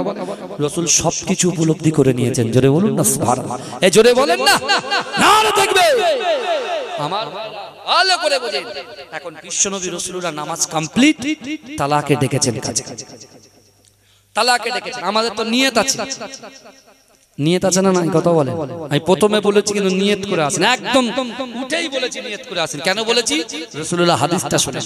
রাসূল বলছেন ইন্নাল আবদা, নিশ্চয়ই কোন আল্লাহর বান্দা, লা ইয়ামালু আমালা আহলিন নার, জাহান্নামবাসীদের কাজ করে। নিশ্চয়ই কোন আল্লাহর বান্দা জাহান্নামবাসীদের কাজ করে, জাহান্নামে যেতে এক পা বাকি, জাহান্নামে যেতে এক পা। ভালো করে ওই ব্যক্তির দ্বারাই ওই নারী কিছু খায়নি তো ডাইরেক্ট এসে উঠে পড়েছে বাবাজি, ভালো করে। নিশ্চয়ই কোন আল্লাহর বান্দা জাহান্নামবাসীদের কাজ করে। এটার ব্যাখ্যা করছি না, আপনারা জানেন কি কর্মে লিপ্ত হলে জাহান্নামে যাওয়া যায়, এ আপনারা খুব ভালো বোঝেন। কিন্তু ভালো করে শোনেন, আপনার জাহান্নামে যেতে এক পা বাকি, আমার আপনার জাহান্নামে যেতে ক পা বাকি? এক পা বাকি। আল্লাহ কত দয়া, কত মায়া, আল্লাহ ওই ব্যক্তির দ্বারাই, ওই যুবকের দ্বারাই, ওই নারীর দ্বারাই, ওই পুরুষের দ্বারাই এমন একটা ভালো কাজ করিয়ে নেয়, তার ঠিকানাটা দয়ার জান্নাত হয়ে যায়। যারা বলবেন না, আবার রাসূল বলছেন ইন্নাল আবদা লা ইয়ামালু আমালা আহলিন নার ওয়া আন্নাহু মিন আহলিল জান্নাত ওয়া ইন্নামাল আমালা আহলিল জান্নাত। রাসূল বলছেন নিশ্চয়ই কোন আল্লাহর বান্দা জান্নাতবাসীদের কাজ করে, জান্নাতে যেতে এক পা বাকি, জান্নাতে যেতে এক পা বাকি। ওই ব্যক্তির দ্বারাই, ওই নারীর দ্বারাই, ওই পুরুষের দ্বারাই, ওই যুবকের দ্বারাই এমন একটা কাজ আল্লাহ করিয়ে নেয়, তার ঠিকানাটা জাহান্নাম হয়ে যায়। আল্লাহর রাসূলের সাহাবারা রাসূলকে বলছে, ইয়া রাসূলুল্লাহ, সওয়াল তো হয়, একটা সওয়াল আছে। কি? ইয়া রাসূলুল্লাহ, যার জান্নাতে যাওয়ার কথা সে যাচ্ছে জাহান্নামে, যার জাহান্নামে যাওয়ার কথা সে যাচ্ছে জান্নাতে। কিন্তু ইয়া রাসূলুল্লাহ, এটা তো বুঝলাম না। রাসূল বলছে দাঁড়াও, আমার কথাটা শেষ করতে দাও। রাসূল তারপরেই লাইনের শেষে বললেন ইন্নামাল আমালু বিল খাওয়াতির, প্রত্যেকটা জিনিস নিয়তের উপরে নির্ভরশীল। জোরে বলবেন না, প্রত্যেকটা জিনিস কিসের উপরে নির্ভরশীল? নিয়ত। নিয়ত। রাসূলুল্লাহ তালহাকে ডেকে বলছেন, বাবা তালহা যাও, আমি রাসূলুল্লাহ তোমার উপরে খুশি। এই মসজিদে নববী শরীফে যে জায়গাটা, যে স্থানটা তোমার ভালো লাগে, সেই জায়গায় বসে তুমি আল্লাহর কাছে আজকে দিনে যা চাইবে আল্লাহ সব কবুল করে নেবে। জোরে এরকম সুযোগ যদি আমাদের আসে, আমি বলো আল্লাহ একটা BMW গাড়ি লাগবে, একটা মার্সিডিজ লাগবে, বুঝতে পেরেছেন? মোরারিসা চৌমাথার পাশে 22 বিঘা সম্পত্তির বিশাল বড় একটা অট্টালিকা লাগবে, আর বেশি নয় 2 থেকে 3,000 কোটি টাকা লাগবে। তাই তো? কথা বলেন, হাসছেন কেন? আরে ভাই ভাই কথা হচ্ছে তো, তাই তো? নাকি অসুবিধা আছে নাকি? কথা বলেন না। তালহা কি বলবে? 16 বছরের ছেলে তো, এখন বলে একটা আইফোন লাগবে, S24 আলট্রা লাগবে। বুঝতেছেন না? কত কিছু মনে উদয় হয় আমাদের অন্তরের ভিতরে। আমার বাবাজিরা, তালহাকে রাসূল কি অফার দিয়ে দিলেন, কি অফার দিলেন! আমি আপনাদেরকে বলি ভাইজান, আমার আল্লাহ আমাদেরকে কতটা ভালোবাসে আমরা উপলব্ধি করতে পারি না। কিন্তু আমার ভাই জানেরা, এ নবী পাকের উম্মত উম্মতিরা, এ নবী দেবানরা, আমার আল্লাহ পাক রব্বুল আলামিন বান্দাকে কত মহব্বত করে দেখেন। ও যুবকেরা, আপনার বাড়িতে 2 বছরের একটা বাচ্চা আছে, ওই বাচ্চাটা সবে মাত্র হামাগুড়ি দিতে শিখেছে। আপনার বাড়ির উঠানে ওই 2 বাচ্চাটা, বিশেষ করে 2 বছরের বাচ্চাটা হামাগুড়ি দেয়। কিন্তু না না না, আপনার উঠানের সামনে বড় একটা পুকুর আছে। কিন্তু যুবকেরা, আপনি মা হিসাবে, আপনি বাপ হিসাবে আপনার নজরটা ওই বাচ্চার দিকেই থাকবে। যদি নজরটা অন্য দিকে সরে যায়, আপনার সন্তানটা সে অবুঝ বোঝে না, সে অজ্ঞাত অবস্থায় ওই পুকুরে পড়ে যেতে পারে, জীবন হানি হতে পারে, ইন্তেকাল হয়ে যেতে পারে। ও যুবকেরা, আপনার বাপ মা যেমন ভালোবাসে, মা বাপের থেকে 70 গুণ বেশি আমার আল্লাহ পাক তার বান্দাকে ভালোবাসে। ও যুবকেরা, আল্লাহ ওই কোরআনে জানিয়ে দিলেন, ও বান্দা, ফাআইনামা তুআল্লু ফাসাম্মা ওয়াজহুল্লাহ, ফাআইনামা তুআল্লু ফাসাম্মা ওয়াজহুল্লাহ। আমার আল্লাহ বলে, বান্দা, তোমরা যখন ডান দিকে তাকাও, ওই ডান দিকে আমি আল্লাহ আছি।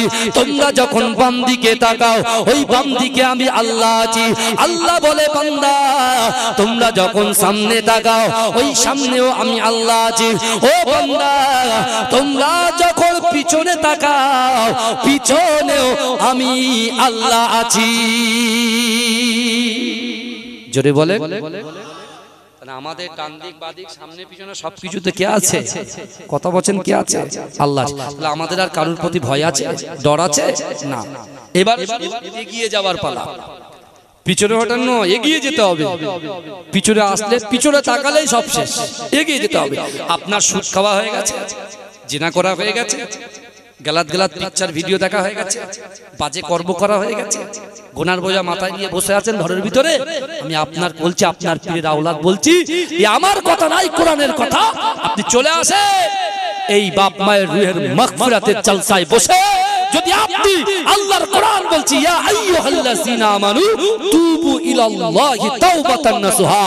আল্লাহ বলছে, বান্দা, তুমি যদি তওবার মতো তওবা করতে পারো, তওবার মতো তওবা করতে পারো, আমি আল্লাহ তোমার সগীরা কবিরা ছোট বড় যত গুনাহ আছে ধুয়ে মুছে আমি আল্লাহ সাফ করে দেব। জোরে বলো। আমরা তো নিতে পাচ্ছি না, আমরা নিতে পারছি না। তা আল্লাহ ডান দিক বাঁ দিক সব দিকে যখন আছে, তালহা কে রাসূলুল্লাহ এমন অফার দিয়েছে, যে জায়গাটা তোমার ভালো লাগে সেই জায়গায় তুমি নামাজ আদায় করো। এই নামাজে পাটিতে বসে যেটা চাইবে আমি রাসূল বলছি সেটা কবুল করে নেবে আল্লাহ। জোরে বলে। এখন কি চাই এটা জানার দরকার আছে না নাই? এটা দরুদ শরীফ পড়েন। আল্লাহুম্মা। পানি ভালো ভাইজান?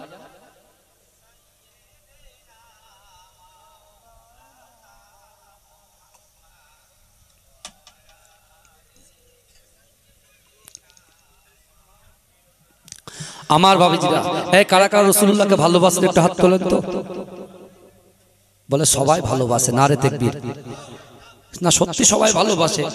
ভালোবাসাটা আরো ভালো হতো যদি নামাজটা জামাতের সাথে আদায় করতো, বা কোরআন তেলাওয়াত করতো, বাজে কাজ সঙ্গ যদি ছেড়ে দিত, এটা ভালো।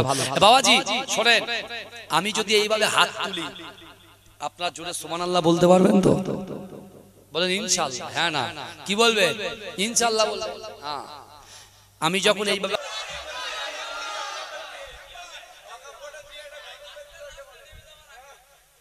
হ্যাঁ তো শুনবেন, গল্প শুনবেন। আরে এক্ষুনি তো অন্য হুজুরটা বলবে যে পীরের আওলাদরা কিছু বলতে পারে না, তখন মুশকিল হয়ে যাবে। সব দিকে জ্বালা, বুঝতে পারছেন না? আমার শোনার ভাইরা সব হচ্ছে, কথাটা শুনেন, এই কথাটা শুনেন না, সব হবে ইনশাআল্লাহ।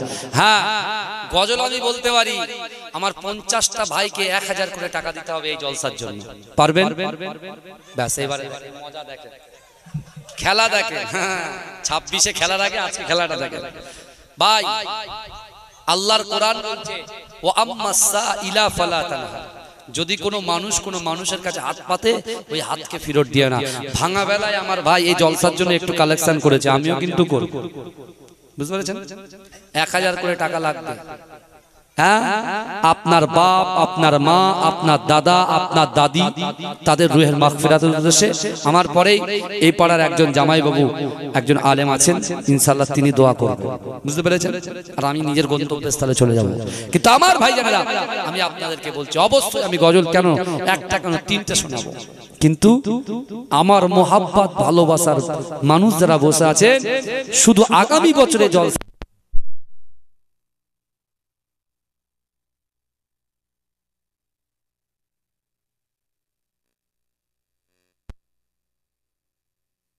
আমার বাবাজিরা এই সিগন্যাল পেয়ে গেছি, বুঝলেন? দাদেজিরা মিলে করছে, তাদের ভিতর থেকে আর কি দেবে, বুঝলেন? আপনাদের দেওয়ার দরকার নেই, কোনো অসুবিধা নেই বাবাজি, আর দিলে দিতেই পারেন না, ওটা কোনো ব্যাপার না, সওয়াবের জন্য দিতেই পারে। যাই হোক আমার সোনার ভাইরা, দরুদ শরীফ পড়েন, আল্লাহুম্মা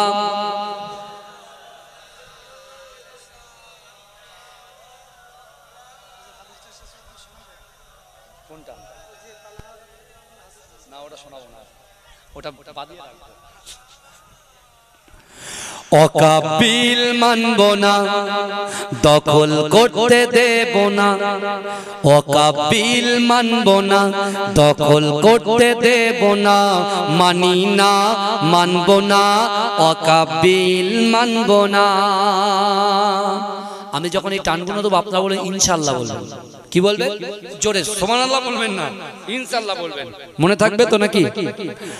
ওয়াকাবিল মানব না, দখল করতে দেব না, ওয়াকাবিল মানব না, দখল করতে দেব।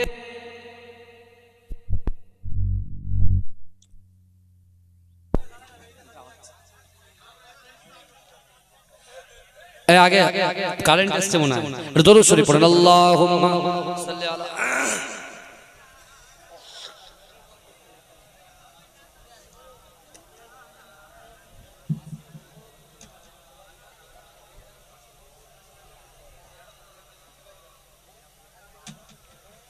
আমার বাবাজিরা ভাইরা দরুদ পড়েন, আল্লাহুম্মা সাল্লি আলা।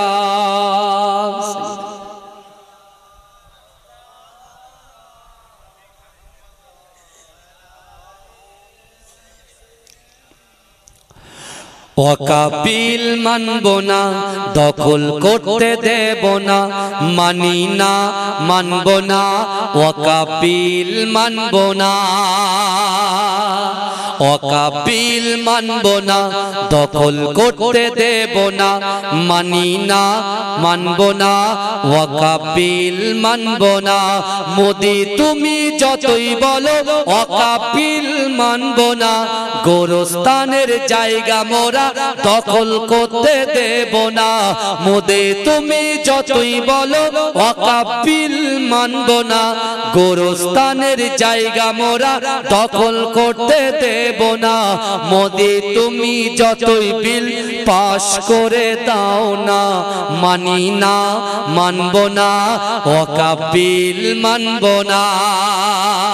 আল্লাহর ঘর মসজিদ গুলো কেন ছিনিয়ে নিবি বল, আল্লাহ তোদের ছাড়বে না তো, কেন হয় না তোদের ভয়?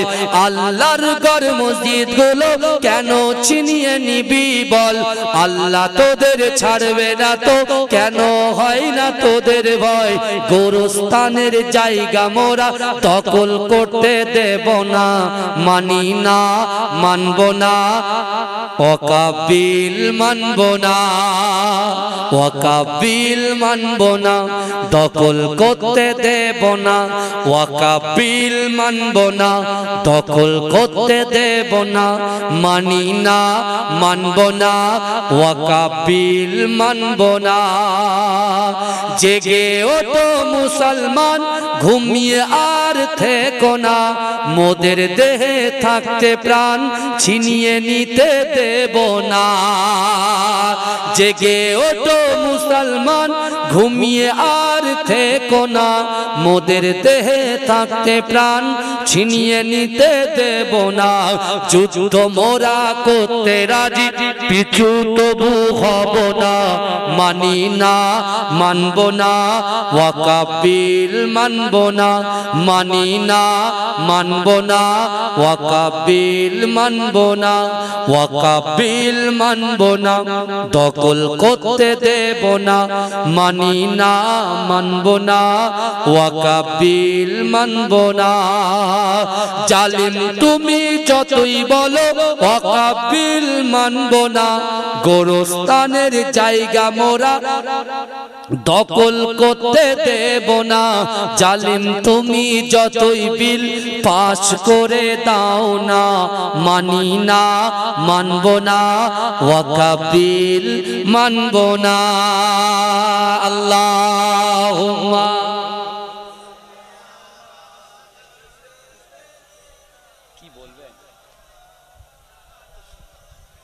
আমার বাবাজিরা ভাইরা, আল্লাহ পাক সেই সকল বান্দার জন্য এই কোরআনের আয়াতটা, সেই সকল বান্দার জন্য আমার আল্লাহ বলছেন, ও বান্দা শোনো,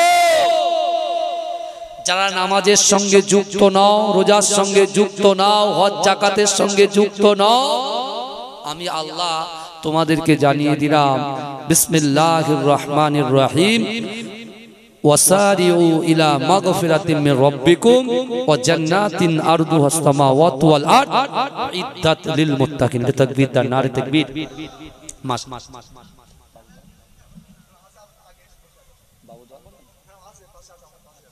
আমার বাবাজিরা ভালো করে শুনুন, আল্লাহ পাক বলছেন, বান্দা ওয়াসারিউ ইলা মাগফিরাতিম মির রাব্বিকুম, তোমরা অতি দ্রুত অগ্রসর হও আমি আল্লাহ আমার ক্ষমার দিকে। জোরে বলো, জোরে বলে না সুবহানাল্লাহ। আমি বলেছি না, আমি যতক্ষণ থাকবো চাঙ্গা থাকতে হবে, বুঝতে পারছেন? হ্যাঁ, আমার বাবাজিরা আল্লাহ পাক বলে দিলেন, তোমরা অতি দ্রুত অগ্রসর হও আমি আল্লাহ আমার ক্ষমার দিকে। তা আমরা যে জান্নাতের বাগানে বসে আছি বাবা, আমাদের এই জান্নাতের বাগানে বসার জন্য আমাদের ক্ষমা হবে কি হবে না? কথা বলেন। ইনশাআল্লাহ ক্ষমা হবে। কেন বলেন তো? বুখারী শরীফের হাদিস, চারটে জিনিস আল্লাহর কাছে সাক্ষ্য দেবে। কোথায়? যখন আল্লাহর হাতে তারাজ্জু থাকবে, মিজানের পাল্লা থাকবে। আবার এটাও আমরা খুব ভালো করে জানি, আপনি মনে করছেন দোকানে যাচ্ছি 1 কেজি চিনি চাইছি, দোকানদার 1 কেজি চিনি একদম পাল্লায় দিয়ে মেপে সঙ্গে সঙ্গে দিচ্ছে। কিন্তু আমার আপনার মিজানের পাল্লায় আমাদের আমলনামাটা ওঠার আগে আল্লাহ আমাদের কিন্তু 5টা প্রশ্ন করবে। কটা করবে? 5টা। এই 5টা প্রশ্নের জবাব যতক্ষণ না দিতে পারবো, এই দাঁড়িয়ে থাকতে হবে, চুপচাপ দাঁড়িয়ে থাকতে হবে। খুব সফট। আমি সেই প্রসঙ্গে যাচ্ছি না, কিন্তু আজকে যে মাটিতে বসে আছে এই মাটিটা কিন্তু কাল কিয়ামতের মাঠে আপনার পক্ষে সাক্ষ্য দেবে। জোরে বলেন, জোরে বলবেন না, জোরে বলবেন না। আল্লাহ যখন জাহান্নামী ফেরেশতাকে বলবে, যাও এই বলদেবতার এই যুবকটাকে, এই নারীটাকে, পুরুষটাকে জাহান্নামে নিক্ষেপ করে দাও। জাহান্নামী ফেরেশতা আসবে, যুবককে ধরবে, নারীকে ধরবে, টেনে টেনে জাহান্নামের দিকে নিয়ে যাবে। আমি বলেছি না, 1 সেকেন্ড আগে যে জাহান্নামী, 1 সেকেন্ড পরে সে জান্নাতি। আল্লাহ যদি চান জাহান্নামে যেতে 1 পা বাকি, সাথে সাথে যে মাটির বুকের উপরে আপনারা বসে বসে সুবহানাল্লাহ আলহামদুলিল্লাহ তাকবীর দিচ্ছেন, মাটির জবান খুলে যাবে। জোরে বলেন। মাটি আল্লাহকে বলবে, না, একে জাহান্নামে দেওয়া যাবে না। আপনার এই বান্দাটাকে, বান্দিটাকে, এই বলদেবতা যুবকটাকে জাহান্নামে দেওয়া যাবে না। আল্লাহ আল্লাহ বলে, কেন? বলে, আপনি তো সবই অবগত। আল্লাহ, তুমি বলো, আমি শুনবো।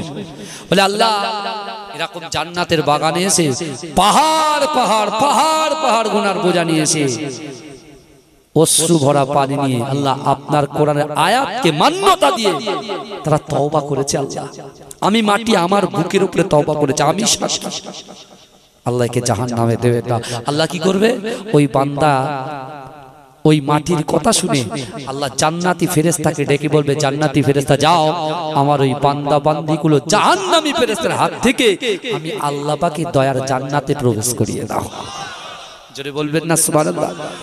আল্লাহ ওই জন্য বলছে, বান্দা ওয়াসারিউ ইলা মাগফিরাতিম মির রাব্বিকুম, তোমরা অতি দ্রুত অগ্রসর হও আমি আল্লাহ আমার ক্ষমার দিকে।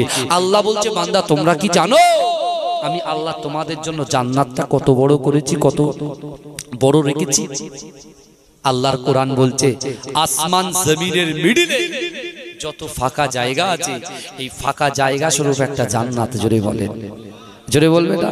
আল্লাহ কোরআন পাকে এক একটা জায়গায় এক এক রকম জান্নাতের বিবরণ দিয়েছেন, বুঝতে পেরেছেন? আল্লাহ তাআলা বলছে বান্দা তুমি ক্ষমার দিকে আসলে, তওবা করলে তোমার জন্য জান্নাত আমি আল্লাহ প্রস্তুত করলাম।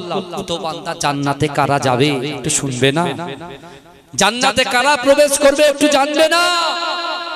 আল্লাহ কোরআনে বললেন উইদ্দাত লিল মুত্তাকিন, ওই জান্নাতে মুত্তাকি পরহেজগার যারা আল্লাহকে ভয় করে, রাসূলকে মহব্বত করে, দৈনন্দিন 5 ওয়াক্ত নামাজে হাজির হয়, রিয়া মুক্ত, কুলুষিত মুক্ত অন্তরকে অহংকার মুক্ত জীবন যাপন করে, আমি আল্লাহ বলছি ওই জান্নাতে যাবে। জোরে বলেন, জোরে বলবেন না?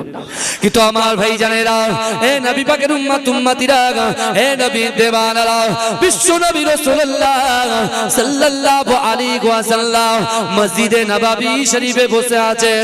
হে যুবকেরা, এমত অবস্থায় একজন যুবক বালক এসে, একজন যুবক ছেলে এসে আল্লাহ রাসূলের দরবারে বসে আমার রাসূলুল্লাহর দিকে তাকিয়ে অঝর নয়নে ঝরঝর ঝরঝর ঝরঝর করে কেঁদে যায়।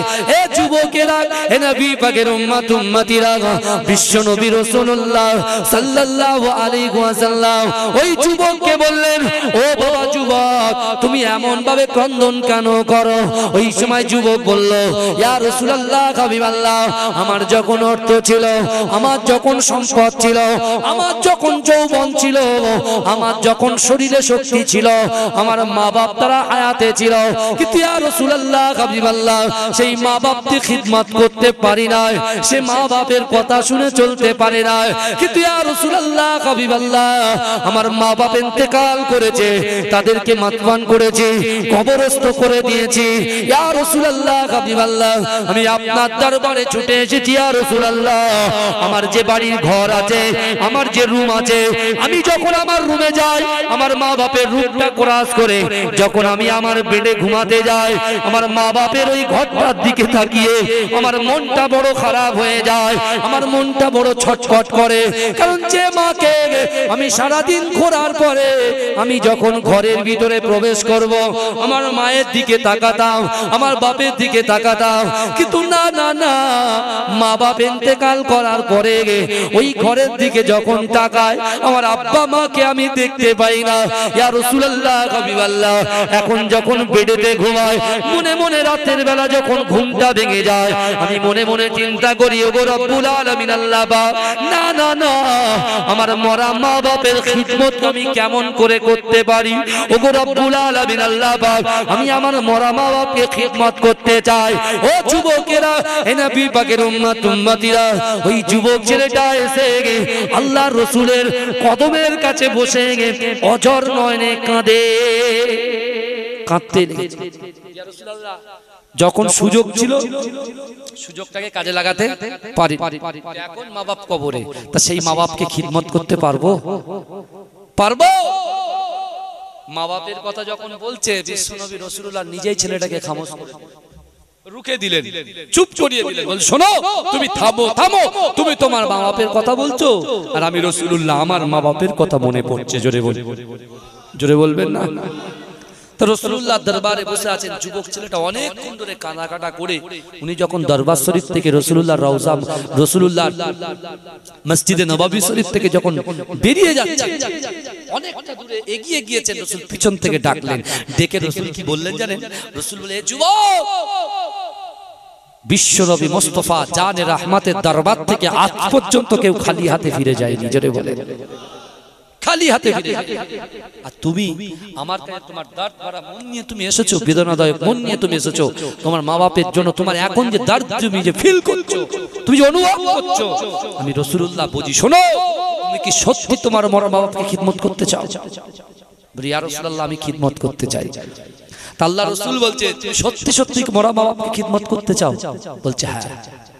আমার ভাই জানেরা, হে নবী পাকের উম্মত উম্মতিরা, হে নবী দেওয়ানারা, বিশ্ব নবী রাসূলুল্লাহ সাল্লাল্লাহু আলাইহি ওয়াসাল্লাম ওই সময় ওই যুবকটার দিকে তাকিয়ে বলেছিলেন, ও বাবা যুবক শোনো শোনো, না না না, আমি রাসূলুল্লাহ তোমাদেরকে জানিয়ে দিলাম, তোমাকে শুনিয়ে দিলাম, তুমি নামাজের পাটিতে বসে আল্লাহর কাছে দুহাত উত্তোলন করে তুমি পড়ো, রব্বির হামহুমা কামা রব্বায়ানি সগীরা, রব্বির হামহুমা কামা রব্বায়ানি সগীরা।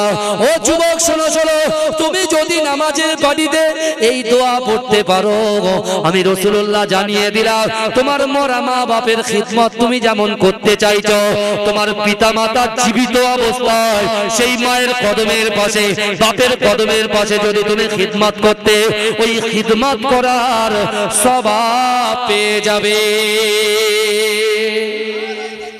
আল্লাহ আল্লাহ জিন্দাবাদ।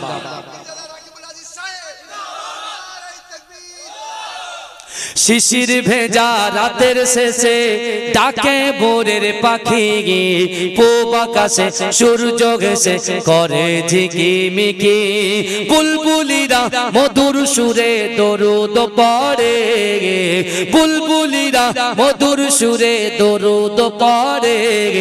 বিশ্ব নবী এলো আজি মা আমিনার কোলে, বিশ্ব নবী এলো আজি মা আমিনার কোলে। রাতের আঁধার ঘুচে গেল, ফজর হলো যখন, আমার নবী দুনিয়াতে এসেছিল তখন।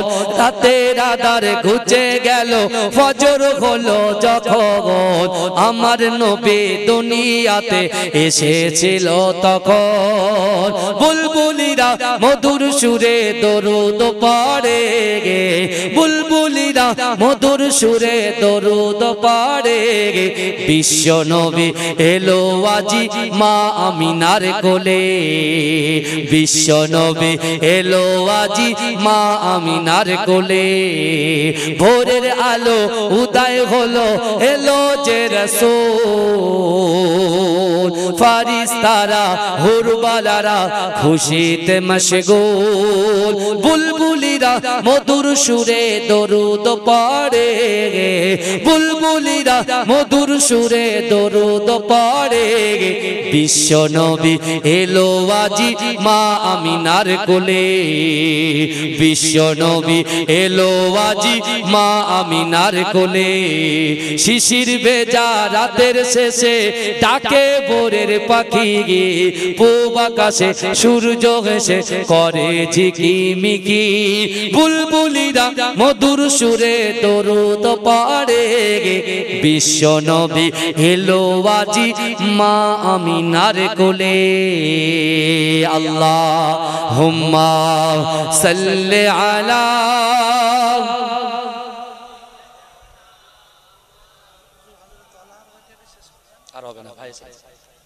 আমার বাবাজিরা। যাই হোক, অনেক আলোচনা করলাম, বিশ্ব নবী রাসূলুল্লাহ শেষ পর্যায়ে ওই যুবককে আবার বললেন, তুমি কি সত্যি সত্যি তোমার মরা বাবাকে খিদমত করতে চাও? বলছি ইয়া রাসূলুল্লাহ, হ্যাঁ চাই।